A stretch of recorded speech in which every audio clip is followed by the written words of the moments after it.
मी जे म्हणतोय प्रत्येक मराठी माणसाचं हे कर्तव्य आहे की या वेळेला ही लढाई प्रत्येकाची असायला पाहिजे.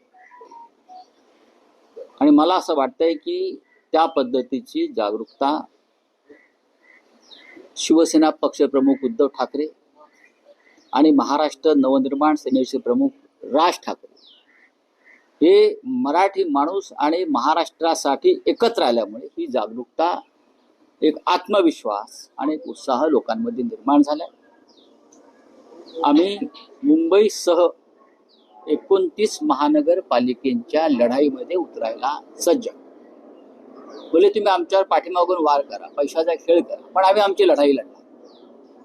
इतिहासात नोंद राहिली पाहिजे की या महाराष्ट्रातल्या मराठी माणसाचा एक गट मुंबई मराठी माणसापासून तोडण्यासाठी, उद्योगपतींना देण्यासाठी असुसलेला असताना शिवसेना, महाराष्ट्र नवनिर्माण सेनेतले लोक हे मुंबई वाचवायला, मराठी माणसाच्या हातात मुंबई राहण्यासाठी शौर्यानं, धैर्यानं या लढाईमध्ये उतरले होते. ही इतिहासात नोंद राहील. आणि त्यानंतरच लोकांना कळेल गद्दार कोण या महाराष्ट्राचे आणि खुद्दार कोण.